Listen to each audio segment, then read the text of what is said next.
Coming up on today's episode of Airborne Unlimited, MyGoFlight CEO reported dead in Cirrus SR-22 crash. Also, Mars helicopter logs 30 cumulative minutes of flight. And Wingsuiter flies into active volcano. Thank you for joining us. I'm your host, Kimberly Kay. We have a packed episode filled with the latest news, so let's go ahead and start with a Cirrus SR-22 is reported to have gone down in Knoxville, Tennessee with 2 on board. One person was identified by his company as Charlie Schneider, CEO of MyGoFlight. The accident took place in the morning about 9:20 local time, December 16th, near the McGee-Tyson Airport. The MyGoFlight Facebook page has reported that Charlie was traveling for business on a single-engine craft, Cirrus SR-22. At this time, the cause of the accident is unknown. Charlie died this morning at UT Medical Center in Nashville, Tennessee. During this time of loss, the family is asking for privacy. Please keep his family in your prayers, said the company. The FAA released a statement confirming 2 souls on board, and the local Alcoa police say that they both were taken to UT Medical Center following the crash. The condition and ID of the other person have not been reported. The impact site is reportedly near a new Amazon distribution center that's currently under construction. Cirrus Aircraft, which operates a facility in the area, was quick to distance itself from any potential involvement in the accident and release a preliminary statement to that effect. More news after the break.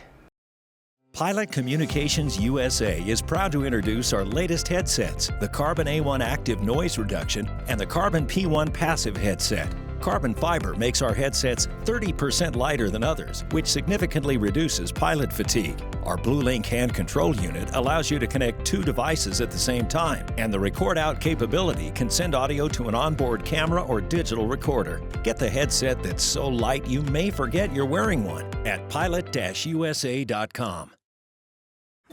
Well, hello, fellow pilot. I'm John Kay. And I'm Martha King. You know, we've all had our flying lives disrupted lately. Well, King Schools is here to help you stay up to date with courses that you can access on your desktop, iPad, or iPhone. If you'd like a refresher or just want to expand your aviation horizons, we have a course for you. So head over to kingschools.com/Rusty today for details. There's a difference between charting a steady course and pushing for the ceiling. And for nearly a century, Hartzell Propeller has been defining that difference. It's in our passion for engineering and research and our dedication to testing the limits of performance. We are built on honor. We are Hartzell Propeller.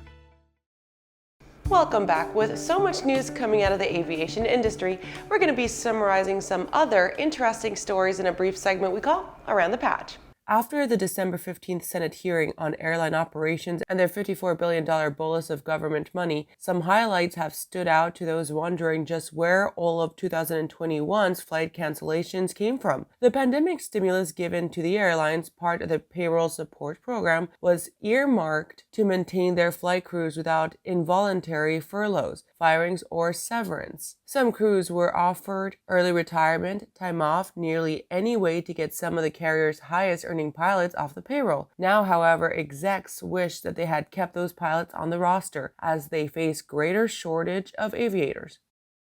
The International Council of Air Shows came together for the return in 2021 in Las Vegas, boasting an impressive 47% presence of all registered member delegates. This year, military delegates accounted for just 36% of the attendees, an indication that many units seem to plan a return to normalcy on the show circuit through 2023. Although overall attendance at this year's convention was down 20% when compared to 2018 and 2019, these statistics and the anecdotal comments from the exhibit hall floor tell us that the decision makers were with us last week in Vegas, said President John Cudahy. With only 251 aircraft built, the Airbus Super Jumbo jet has seen its end, ultimately having a short enough production run that, were it at any other vehicle, would become a rare limited edition for collectors to fawn over. Unfortunately, Barrett-Jackson doesn't auction off rare jets, so the A380 can only soldier on in a commercial service. Dubai's Emirates was the lucky recipient of the last one, which took off from the Airbus facility in Hamburg, Germany. Sporty has addressed the needs of backcountry pilots to be with its new tailwheel course, made in combination with legendary airshow pro Paddy Wagstaff. Tailwheels have grown in popularity in recent years, bolstered by a field of new LSA developments and options unseen in traditional tricycle gear aircraft. The course, filmed in complete 4K resolution, showcases a number of popular tail draggers, featuring a Citabria, Super Decathlon Extra 300, Piper Super Cub, and a Cessna 180. Well, that does it for today's trip around the patch. Now let's return to the rest of the news. The impressively long-lived Ingenuity, the aircraft sent under the Mars helicopter project, has seen yet another milestone, passing the 30-minute mark for a lifetime flight. The most recent 117-second sortie saw the little helicopter fly closer to its initial deployment point at Wright Brothers Field in order to meet NASA's Perseverance Mars rover after it finishes its tour in the South Chita region of the Jezero Martian crater. Ingenuity is the first powered aircraft to fly on another planet, achieving far and beyond its original design intent. From the start, the 4-pound helicopter was expected to complete a few brief takeoffs and landings to prove the viability of powered flight for future mission options. After its initial mission was completed, the Jet Propulsion Labs Mars helicopter team checked the equipment for further use and found, despite initial expectations, that the system remained perfectly operable. The Ingenuity has survived on the harsh Martian surface since April 19, 2021. Weathering brutally cold winter months, it was never intended to survive. The next flight of the Ingenuity schedule is expected to cover 754 feet at 5.6 miles per hour, a relatively lengthy 2-minute jaunt. Our last top story of the show coming up after these messages. Skyleader Aircraft offers a lineup of the most powerful, durable, and efficient light sport aircraft in the industry.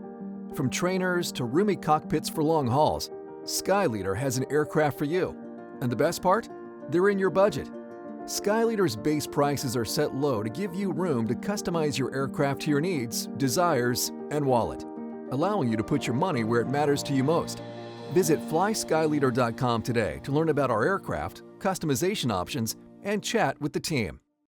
At Diamond Aircraft, innovation is in our DNA.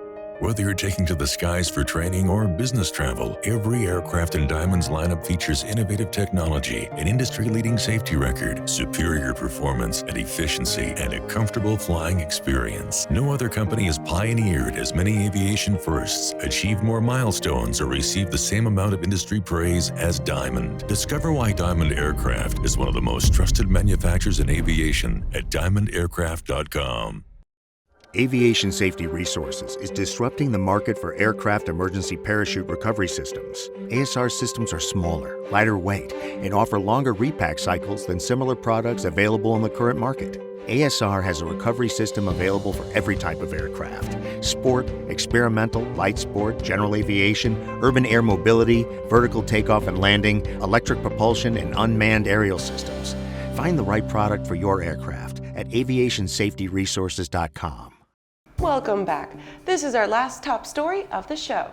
Red Bull wingsuit pilot Sebastian Alvarez, former Chilean Air Force pilot and death to fire, has become the first man to fly in a wingsuit through an active volcano. He jumped from an orbiting helicopter 2.2 miles above the ground level to build sufficient speed, heading towards the 650-inch crater at 180 miles per hour, a first for unpowered human flight. He descended below the rim, entering the crater for about 40 seconds before pivoting skyward once again. again. The jump took years of planning and preparation, said Alvarez, as he had little recourse to add velocity while in the volcano. He understood the dangers as well, acknowledging that it's an active volcano, super dangerous. It has a dark side, no doubt. No one knows what could happen exactly, but the conditions we needed were there. The jump may have gone smoothly, but it was not without peril. At one point in the crater, he said it took so much training to do, it was psychologically, physically hard. In Mapuche, they call it the house of the double. I felt like I was entering hell itself, wanting to leave the second I arrived. Alvarez was inside the crater for 40 seconds, with all his thoughts focused on the mental calculus required to maintain enough energy to fly back out. Well, that does it for our show today. I'm your host, Kimberly Kay. You can catch episodes of Airborne on Roku and Fire TV. Just search for Aero-News or Airborne in the directory. And don't forget to follow us on social media and feel free to comment with story ideas or just to say hi. Have a great day. We'll see you next time.